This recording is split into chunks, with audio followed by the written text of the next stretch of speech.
Welcome, my friends and fellow GMs, and so on and so forth, to my revisitation of Iron Crown Enterprises Middle Earth role-playing game system, also known as MERP. Right? I got currently is Tharbad, the Thieves of Tharbad. This is an adventure module, if you will. But as I say on just about every vlog, most of these things are a mini source book, if you will, of a geographical location, and it makes them a small piece of a big puzzle. And together they create a very large mosaic of Middle Earth. In this particular case, this is the de facto capital of Cardinal. No, I can't pronounce the name, of course. That's typical of me. I know it. I can read it. I cannot pronounce it. One of the three cities or princedoms of the former northern kingdom of Arnor. This is. I can find it. And of course, like everything else, I'm blowing through. Oh, I want to say the wrong place, don't I? Cardland. I get Cardolan. Cardolan, however you want to pronounce it. I have a tendency to confuse that with Cardlehorn, which is a province in northern Gondor that eventually becomes most of a big chunk of Rohan. Anyway, this is a key location on the Greenway, the road between Arnor and Gondor, passing through past Isengard to the north. It straddles a major river and acts as a hub of commerce and communications.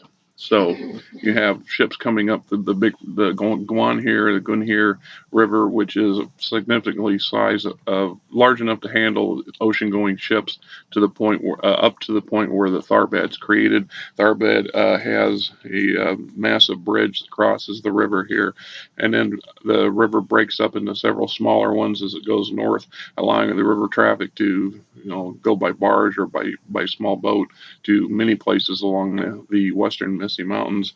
It also acts as the southern gateway of Arnor in a way. The second of the 30 princedoms to fall against the attacks of the Witch King. Tharbad is briefly mentioned in The Lord of the Rings in the movie. It's mentioned once or twice in the book. In the movie, there's a scene in Rivendell where Boromir is introduced, and he comments about losing his horse trying to ford the river at Tharbad and the ruins of Tharbad, and that's basically what this is.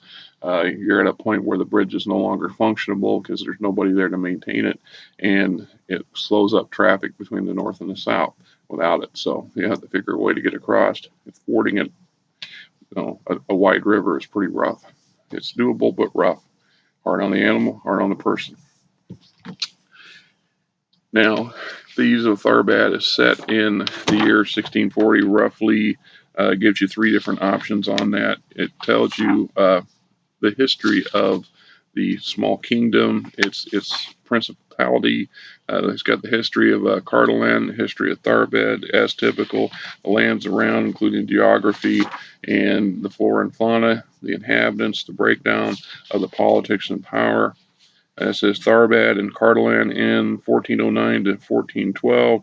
A political overview. So I guess the book's actually set about the time that the last king and his sons are killed in a defending the Barrow Downs against an army from Angbad or Agmar, and leaving the 16-year-old daughter in charge, which of course causes a lot of political intrigue and possibilities. The Princess Nurendel. A lot of your major characters in here. Tharbad itself. Now, as mentioned in the past, good cities. Tharbad is actually a good layout for a mid-sized city. It has pretty much all the bells and whistles that you would want for any good-sized adventuring city dealing with a river. There's a color map of Tharbad itself. You can see the big bridge, and it breaks down the districts. And we go through the the Starry Crown, the Harbor Master's office, the brothel, the chandelier, the broken oar, the sea captain, pilot, House of Numenoreans, whatever. So then it just continues, and like you're familiar with these kind of modules or source books of based on cities. So you have a very well laid out city scenario here. I have used this actually a number of times. As the wear and tear on the bookshelves, I have seen use this numerous times as a go-to city of mid-size for gaming and campaign gaming, and it doesn't require a whole lot of tweaking to do so. Occasionally, gamers who are not used to my style will, well, where'd you go? That's not even in the game. That's not even part of the system we're playing. That don't make any difference. Never has. We got adventures in and around Tharbad. Tharbad's notorious for its underworld situation, smuggling, thief guilds, that kind of stuff. So which makes it the atypical city of most fantasy role-playing game systems. If you think of it that way, it's the everyman city. And MERP has a lot of small villages and very large cities, but not a huge number. They don't introduce or provide information on the average small town of mid-sized town layout. And this is the go-to or the primary example there of that sort of stuff. And so we got the Theft of the Tiara, an adventure, and a nice ruined castle, and the layout for that. I've used this several times too when I needed to improv something. It's just easy to run over the shelf, pluck this one off. This was actually one that was in my kit bag, if you will, of books that I would take with me whenever I was GMing, just in case I needed to utilize it for a numerous set of reasons, but that was the most common. Between the ruined castle and the town itself, it just made it easier for me to not have to try to create from the scratch as we went a location or a town. And like I said, we got your typical NPC additions, some nice little artwork on some of these people, their backgrounds, their history, how they play out in the community, so on and so forth. As a read, and I'm sure quite a few of you are like me. We buy these things with the intentions of playing, but in reality, in our mind, maybe in our subconscious, we're buying these things because we enjoy the fluff, the material, the story, the flow of how things work, and we're interested in that stuff. And if we have a favorite game system, it's set in a particular world. Well, we like to collect more and more of it because it gives us a bigger view, a wider view of it, right? I'm just my take on that. So when I looked at this, it gives me, there's actually a storyline here in the introduction on it. When you find this in most MERPs, you'll have an actual storyline introduction. In this place is the Suramir, the son of Eredor, the Gondorian legate, Legate,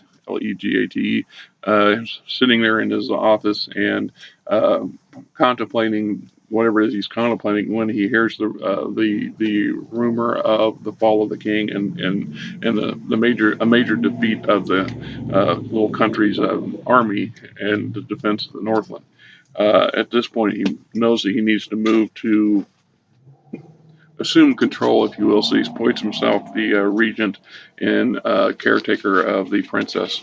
Typical political move, which sets the tone for the particular timeline it's in the source book or the module, if you will. And like I said, we go on to the history of Carlin, which is one of those things I really like because it fills in the gaps in the books. This I don't know, probably The Lord of the Rings and The Hobbit are the most of the books in my life that I have reread We read books because we like to read. We like to enjoy the enjoyment of reading. For me, when I read something, I actually visualize it in my head in color. It's like watching a TV show or a movie, and I don't know. I've always had that knack since I was a child. And when I was a kid, very young, I was introduced to Lord of the Rings in our library. And I think when I got to, to middle school, and our middle school and our high school were connected, and we shared the same library at that time.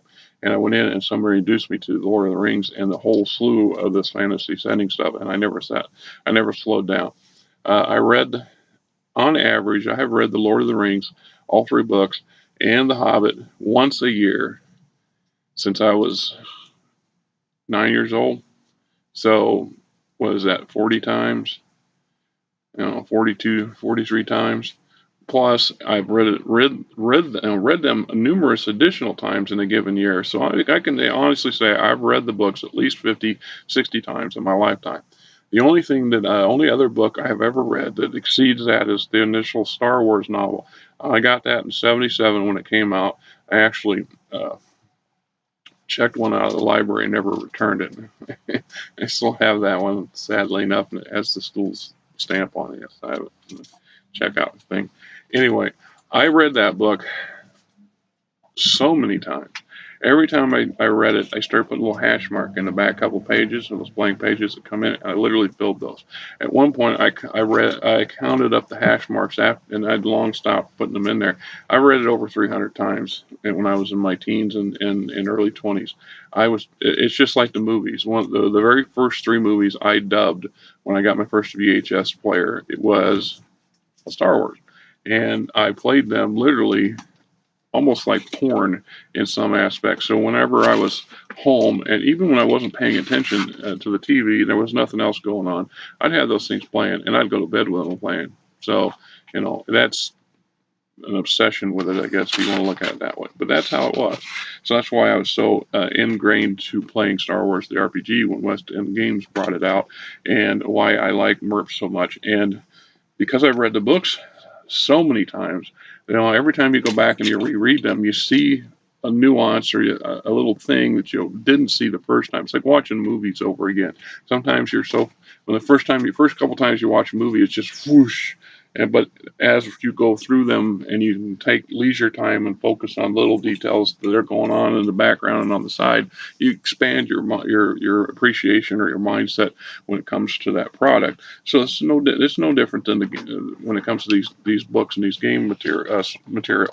So for me, these are awesome reads, and it allows me to enhance areas in my head, which over the decades. So when I've gone back and I watched Lord of the Rings, the movies, or I read the books, and I can sit there and go, oh, they mentioned Tharbad, the one brief mention, and I immediately start remembering all the information that I've acquired here, even though it was fanfic, if you will, stuff that was fluff that was added that was not in Tolkien's notes on the subject.